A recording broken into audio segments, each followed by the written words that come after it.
The massive vessel emerged from the darkness beyond Jupiter, its crystalline surface refracting sunlight in impossible patterns.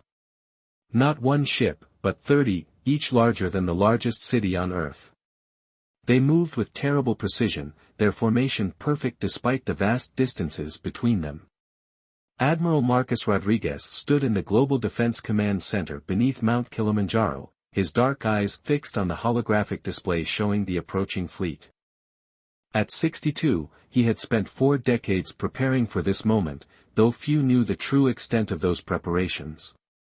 Multiple contacts confirmed, Admiral, announced Lieutenant Feng Wei, her fingers dancing across the quantum interface. They're maintaining their course toward Earth. Estimated arrival, 48 hours. Rodriguez nodded, his silver-streaked hair catching the blue light of the displays.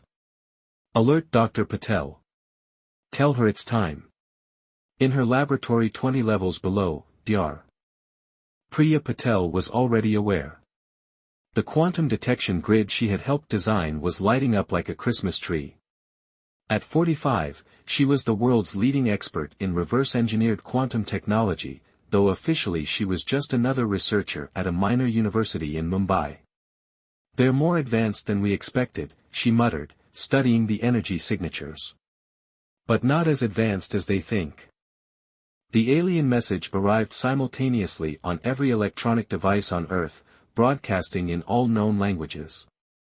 The holographic figure that appeared was tall, serpentine, with iridescent scales and 4 arms. Its voice resonated with artificial perfection. People of Earth, we are the Drachnid Empire. Your world has been selected for integration into our dominion. Surrender your governments, resources, and military capabilities within 48 hours. Resistance will result in planetary sterilization.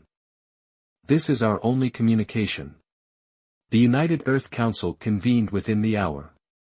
Representatives from every nation gathered in the underground chamber, their faces illuminated by the same harsh light that showed the approaching fleet. We have options, Rodriguez stated, his voice cutting through the panic. Options they don't know about. Dr. Patel stepped forward, her traditional sari contrasting with the advanced holographic controls at her fingertips. Project Guardian Shield is ready. We've been ready for 20 years. The council members exchanged confused looks. Japanese Representative Tanaka leaned forward. What project? Rodriguez smiled grimly. After the Tunguska incident in 2089, certain nations began preparing for this exact scenario. We discovered something in that crash site, technology beyond anything we could have developed on our own. We learned we weren't alone, and we learned we needed to be ready. Patel activated a holographic display showing a web of satellites, ground stations, and underwater installations spanning the globe. We reversed-engineered quantum shielding technology. Created weapons that could affect ships moving at relativistic speeds. Developed defenses against any known form of attack. And you kept this secret, demanded the African Union representative, rising from his seat. We had to, Rodriguez replied. The moment we revealed these capabilities, we knew they would be watching. Now we have the element of surprise. The first attack came early. A Drachnid warship launched what they considered a warning shot, a kinetic projectile aimed at the middle of the Atlantic Ocean. It would have created a tsunami that would have devastated coastal cities worldwide. Instead, the projectile vanished in a flash of quantum energy 1,000 kilometers above the Earth's surface. Aboard the Drachnid flagship, Supreme War Master Koth's scales darkened in rage. Impossible, he snarled, all 4 hands clenching into fists. Scan that planet again.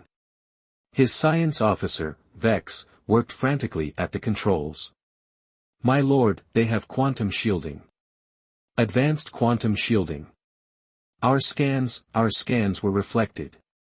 We're detecting technology that shouldn't be possible for their development level. Koth's vertical pupils narrowed to slits. Launch full assault protocol. All ships, all weapons.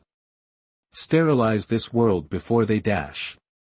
A transmission cut through their communications.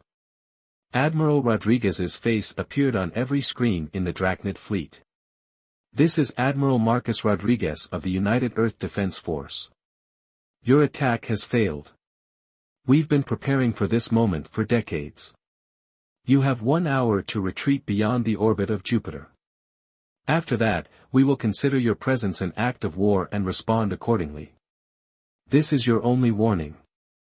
In the command center, Dr. Patel monitored the quantum shield grid. Shield strength at 100%, Admiral. The kinetic attack actually charged our batteries. We can maintain this shield for months if necessary.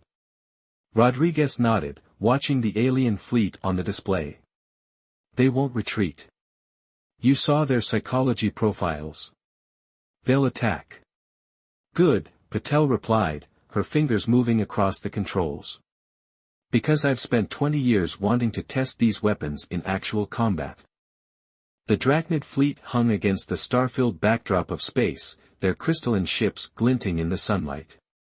Humanity held its breath, waiting to see if their first contact with alien life would end in peace or war. They didn't have to wait long. The Drachnid fleet's response came in a wave of destruction that lit up space like a new constellation. Thousands of energy beams, plasma torpedoes, and relativistic projectiles streaked toward Earth, turning the night sky into day.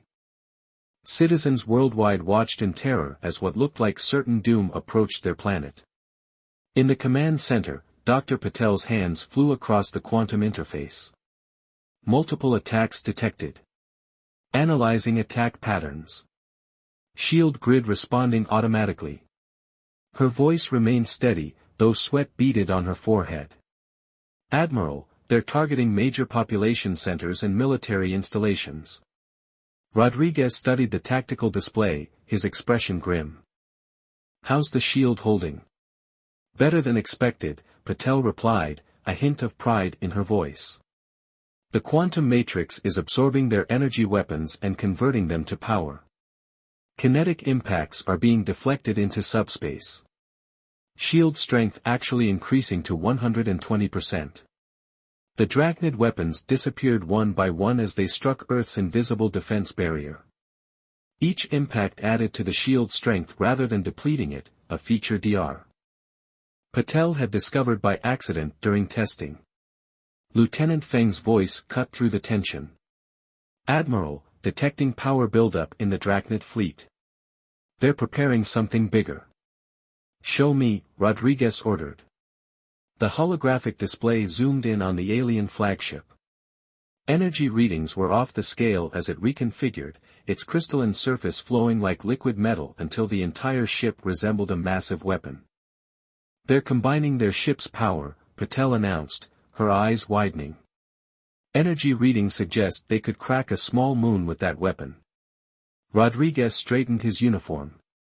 Time to show them our second surprise. Commander Oliveira, are the orbital platforms ready? From her station, Commander Isabella Oliveira nodded. The Brazilian officer had spent the last 5 years preparing the weapons platforms disguised as communication satellites. Ready on your order, sir. All 20 platforms showing green. In space, the Drachnid flagship's transformation completed. Supreme War Master Koth stood on his command deck, all 4 arms spread wide as if to embrace the destruction he was about to unleash. Full power to the planetary cleansing beam. Let's see their primitive defenses handle this. The combined energy of 30 Drachnid warships coursed through the flagship, building to astronomical levels. The beam that emerged was bright enough to be seen from Mars, a spear of pure annihilation aimed at Earth's heart. But before it could strike, Commander Oliveira activated the orbital platforms. 20 satellites simultaneously shed their innocent disguises, revealing quantum weapon arrays reverse-engineered from the Tunguska technology. Platforms firing, Oliveira announced. The quantum beams struck the Drachnid energy weapon from multiple angles. Instead of attempting to overpower it, they used its own energy against it, creating a cascade of quantum interference patterns that turned the massive beam back on itself. Koth had just enough time to realize what was happening. Impossible. They can't have this level of dash. The feedback wave struck the Drachnid fleet like a tsunami of light. Ships tumbled out of formation as their primary weapon became their undoing. 3 smaller vessels simply ceased to exist, their matter converted to energy by the quantum cascade. Direct hits on multiple targets, Oliveira reported, allowing herself a small smile. 5 enemy ships disabled, 3 destroyed. The rest are falling back to regroup. In the Drachnid flagship's damaged command center, Koth pulled himself up from the floor. Status report. Science Officer Vex worked frantically at his partially melted console. My lord, we've lost 3 ships completely. 5 more are reporting critical system failures. The humans, they've weaponized quantum field manipulation in ways we've never seen. How? Koth demanded. They were supposed to be primitive. We monitored them for decades. A junior officer spoke up hesitantly. Sir, we're detecting more installations activating across Earth's surface and in orbit. Our initial scans, they must have been deliberately misleading. They knew we were watching.